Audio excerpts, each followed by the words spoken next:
আসসালামু আলাইকুম, স্বাগতম আপনাকে আজকের ভিডিওতে। তো আজকে আমরা দেখাবো আপনার ভিডিও থেকে কিভাবে আপনি ভয়েসটাকে চেঞ্জ করবেন। তো আমাদের বিভিন্ন কাজে আমাদের ভয়েস চেঞ্জ করতে হয়। তো আমরা যদি কোনো কন্টেন্ট ক্রিয়েশন করি, দেখা যায় যে কনভারসেশনের সময় ভয়েস চেঞ্জ করতে হয়, তারপর বিভিন্ন সময় আমাদের ভয়েস চেঞ্জ করতে হয়। তো আজকে আপনারা যদি ভিডিওটা দেখেন তাহলে সম্পূর্ণ একেবারে ফ্রিতে পেয়ে যাবেন। অনেক ওয়েবসাইটে আছে যেগুলো পেইড, হ্যাঁ, আমি দেখাবো একেবারে ফ্রিতে আপনারা পেয়ে যাবেন। আচ্ছা, তো এক্ষেত্রে আপনারা মোবাইল দিয়েও করতে পারেন, মোবাইল থেকেও ক্যাপকাটটা নামিয়ে নিতে পারেন, আবার পিসি দিয়েও করতে পারেন। এখন পিসিতে যে ক্যাপকাটটা আপনার ইনস্টল করা আছে, আপনারা ওইখান থেকে প্রো চাইতে পারে, ঠিক আছে? তো এক্ষেত্রে আপনার যদি প্রো চায় তাহলে প্রো না চাওয়ার আগে এখন আপনি ওটা সময় ইনস্টল করার দরকার নাই। দুপুর 2টা 30 মিনিট। জি, মানে আপনার প্লে স্টোর থেকে বা অথবা আপনার এই যে এটা আছে আপনার কি করে মাইক্রোসফটের আপনার যে স্টোরটা আছে, মাইক্রোসফট স্টোর, ওখান থেকে ইনস্টল না করাই বেটার, ঠিক আছে? আপনি আমাকে ডিরেক্ট কমেন্ট করবেন যে ভাইয়া আমাকে লিঙ্কটা দেন, ঠিক আছে? ক্যাপকাটের আমি আপনাকে লিঙ্ক দিয়ে দেবো, ওখান থেকে আপনি ইনস্টল করে নেবেন।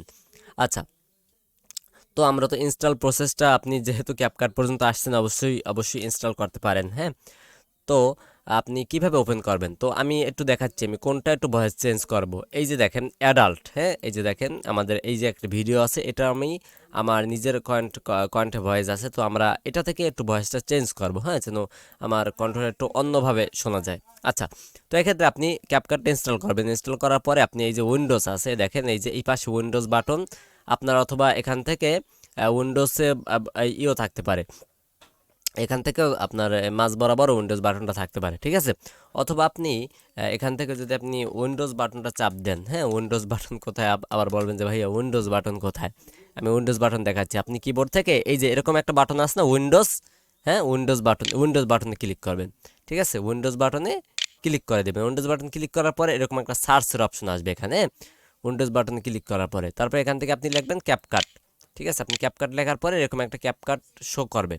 ক্যাপকাট শো করার পরে আপনি ক্যাপকাটের উপরে ক্লিক করে দিবেন। ক্যাপকাটের উপরে ক্লিক করে দেওয়ার পর ক্যাপকাটটা ওপেন হবে, হ্যাঁ, আমি ক্যাপকাটটা ওপেন করে নিচ্ছি। আচ্ছা, তো এরকম এরকম একটা উইন্ডোজ চলে আসবে ক্যাপকাট ওপেন করার পরে। উইন্ডোজ চলে আসার পরে তারপর এখান থেকে দেখেন নিউ প্রজেক্ট নামে একটা অপশন আছে, নিউ প্রজেক্ট। তো আপনারা এখান থেকে নিউ প্রজেক্টে ক্লিক করবেন। নিউ প্রজেক্টে ক্লিক করার পরে প্রজেক্টটা কিন্তু নতুন একটা প্রজেক্ট একটা তৈরি হয়ে যাবে, হ্যাঁ।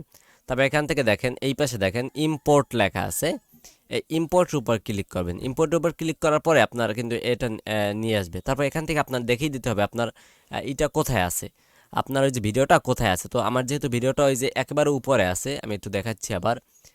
এই যে দেখেন এটাকে বলে ডেস্কটপ, ঠিক আছে? এই যে আমার ভিডিওটা এখানে আছে না, এখানে মানে একেবারে ডিসপ্লের উপর আছে, এটাকে বলে ডেস্কটপ, হ্যাঁ। ভিডিওটা একেবারে নতুনদের জন্য, যারা পুরান তারা অবশ্যই বলবেন যে এত ডিটেলসে বলেন কেন। আচ্ছা, তো এটাকে বলে ডেস্কটপ, হ্যাঁ। তো এটা যেহেতু আমার ডেস্কটপে আছে, আমি আবার ক্যাপকাটে চলে যাচ্ছি, আবার এই যে ইম্পোর্ট আছে, ইম্পোর্টের উপর ক্লিক করলাম। ক্লিক করে দেওয়ার পরে এই পাশে দেখেন এখান থেকে আমাদের ডেস্কটপ ধরাই দিতে হবে। এটা হচ্ছে কি ডকুমেন্ট, এটা ডাউনলোড, এটা মিউজিক, এটা কি পিকচার, আর এটা হচ্ছে কি একটু নিচে যাবেন, ডেস্কটপ অবশ্যই খুঁজে পাবেন আপনারা। এই যে নিচে গেলে দেখবেন ডেস্কটপের উপর ক্লিক করলাম। তারপর এখান থেকে এই যে ডেস্কটপের ক্লিক করার পর ডেস্কটপের ভিতর যত ফাইল আছে সবগুলো এখানে দেখাবে, হ্যাঁ। এই ডকুমেন্টের উপর ক্লিক করলে ডকুমেন্টে যত ফাইল আছে দেখাবে, আবার ডাউনলোডে ক্লিক করলে ডাউনলোডে যত ফাইল দেখাবে।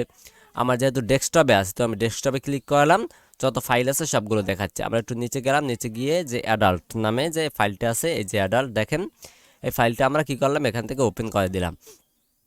ওপেন করে দেওয়ার পরে এখান থেকে দেখেন এইটার উপরে এটার উপর রাখলে, মাউসটা না রাখলে কিন্তু হবে না, এই মাউসটার কর্সরটা ভিডিওর উপর রাখবেন। ভিডিওর উপর রাখার পরে দেখেন একটা প্লাস একটা চিহ্ন আছে, প্লাস চিহ্নতে ক্লিক করবেন। ক্লিক করার পরে এরকম একটা আপনার ভিডিওটা এখানে চলে আসবে, ঠিক আছে? তো আমার যেহেতু এটা অনেক বড় ভিডিও, আমি ভিডিওটা একটু কমায় নিচ্ছি, ব্যাপার না। আচ্ছা, তো এরকম ভিডিওটা আপনার এরকম ভিডিওটা শো করবে নিচে, হ্যাঁ। তো এখন আমাদের কাজ হচ্ছে কি আপনি ভয়েস কিভাবে চেঞ্জ করবেন। তো দেখেন এই ভিডিওটা তো এরকমভাবে চলে আসবে, তাই না? তো আপনি একটা কাজ করেন, মাউসটা নিয়ে এই যে এখানে, মাউসটা নিয়ে এই এটার উপর ক্লিক করে দেবেন, দেখেন সিলেক্ট হয়ে গেছে। আবার বলতেছি, এরকম করলে এরকম থাকলে হবে না, মাউসটা নিয়ে আপনি এটার উপরে ক্লিক করে দিবেন। ক্লিক কইরা একটু এই পাশে চলে যাবেন, ডান পাশে চলে যাবেন। ডান পাশে গিয়ে দেখেন এখানে লেখা আছে অডিও, তাই না? অডিওর উপরে ক্লিক করবেন। অডিওর উপর ক্লিক করার পরে এই যে দেখেন এখানে আছে ভয়েস চেঞ্জার, ঠিক আছে? ভয়েস চেঞ্জার, অডিওর উপর ক্লিক করার পরে ভয়েস চেঞ্জারের উপর ক্লিক করবেন। ক্লিক করার পরে দেখেন অনেকগুলো আপনার গিয়ে ভয়েস চেঞ্জার আছে, হ্যাঁ, আপনার ওখানে বেশিও থাকতে পারে কমও থাকতে পারে। তো এখান থেকে আপনি শুনবেন যে কোনটা আপনার কাছে বেস্ট মনে হয়। দেখেন স্বাগতম আপনাকে আজকের দেখেন আমার ভিডিওতে। অরিজিনালটা দেখেন, স্বাগতম আপনাকে এটা আজকের হচ্ছে গিয়ে ভিডিওতে। অরিজিনাল, আর হচ্ছে গিয়ে এটা হচ্ছে গিয়ে ভয়েস আপনার স্বাগত চেঞ্জ হবে, হ্যাঁ। এটা হচ্ছে গিয়ে ভয়েস আপনার, স্বাগতম আপনাকে আজকের এখান ভিডিওতে। থেকেও আপনি আজকের ভিডিওতে কমাইতে বলতে বাড়াইতে পারবেন যে আপনার যতটুকু লাগে, হ্যাঁ। এখান থেকে আপনি যতটুকু লাগে আপনি এখান থেকে কমাইতে বাড়াইতে পারবেন, ঠিক আছে। স্বাগতম আপনাকে।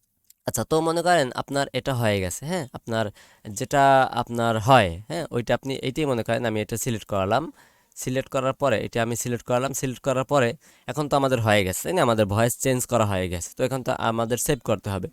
তখন আমাদের এই যে এক্সপোর্ট আছে, এক্সপোর্টের উপর ক্লিক করবেন। ক্লিক করার পরে এই যে এখান থেকে টাইটেল একটা নাম দিতে হবে, যে আমি যে কোনো একটা নাম দিলাম, এটা ম্যাটার করে না। আচ্ছা, তো আমি যে কোনো একটা নাম দিলাম, যেমন আমি নাম দিলাম যে ভয়েস চেঞ্জ, বা আমি ভয়েস লিখে দিলাম, ভয়েস লিখে তারপর এখান থেকে দেখেন এক্সপোর্ট টু, যে কোথায় এক্সপোর্ট করবেন, হ্যাঁ, এখান থেকে আমি এই যে এইটার উপরে আছে না, এটা প্রত্যেকবার করা লাগবে না, এটা একবার করে দিলেই হবে। এইটা এইটা মেমোরির মতো একটা চিহ্ন আছে, এটার উপর ক্লিক করবেন। ক্লিক করে দেওয়ার পরে এই যে দেখেন এটা ডেস্কটপই সিলেক্ট করা আছে। তো এখান থেকে আপনি ডেস্কটপ অথবা ডাউনলোড, এই ডেস্কটপই, আমি ডেস্কটপই সিলেক্ট করে দিলাম, আমি ডেস্কটপ সিলেক্ট করলাম। ডেস্কটপ সিলেক্ট করার পরে এখন থেকে এই যে সিলেক্ট ফোল্ডার নিচে আছে দেখেন, সিলেক্ট ফোল্ডার, হ্যাঁ, সিলেক্ট ফোল্ডারে ক্লিক করলাম। ক্লিক করার পরে যেটা যেভাবে আছে আর কোনো দরকার নাই, টাইটেলের জায়গায় শুধু ভয়েসটা লিখবেন। প্রতিবার আবার পরবর্তীবার যখন আপনি সেভ করবেন তখন শুধু টাইটেলটা চেঞ্জ করবেন, তাছাড়া কোনো চেঞ্জ করার দরকার নাই। আচ্ছা, শুধু টাইটেলটা চেঞ্জ করবেন, চেঞ্জ কইরা তারপর এই যে এক্সপোর্ট আছে, এক্সপোর্টে ক্লিক করে দেবেন। দেখেন আমার কিন্তু এক্সপোর্ট সেভ হয়ে গেছে। এখন যদি আমি এটা, এই উইন্ডোটা যখন চলে আসবে, উইন্ডোটা চলে আসার পরে এখন আপনি কি করবেন, এটা ক্যান্সেল দিয়ে দেবেন। ক্যান্সেল দিয়ে এটা আপনি ক্রস করতে পারেন, আবার এটা আপনি আবার ক্রস করতে পারেন। তারপর দেখেন এই যে আমার ভিডিওটা কোথায়, দেখেন এই যে ভয়েস, হ্যাঁ, এই যে দেখেন আগে ছিল কি এই অ্যাডাল্ট, আগে ছিল এইটা, পরে হচ্ছে গিয়ে এইটা। কিন্তু আমরা যদি এটা একটু ওপেন করি, দেখেন আমরা একটু ওপেন করলাম, ওপেন করার পরে দেখেন ভয়েস কিন্তু চেঞ্জ হয়ে গেছে আমাদের। স্বাগতম এই আপনাকে আজকের দেখছেন আমাদের ভিডিওতে। তো কিন্তু ভয়েস আজকে আমরা চেঞ্জ হয়ে দেখাবো গেছে, ঠিক এই আছে। যে তো এভাবেই আপনি খুব সহজে আপনার ভয়েসটা চেঞ্জ করে নিতে পারেন, ঠিক আছে। তো আজকের ভিডিওটা যদি হেল্পফুল হয়ে থাকে তাহলে অবশ্যই ভিডিওটিতে একটি লাইক করবেন এবং কমেন্ট করে আপনার মূল্যবান মতামত জানাবেন, ঠিক আছে। সবাই ভালো থাকুন, সুস্থ থাকুন, আল্লাহ হাফেজ।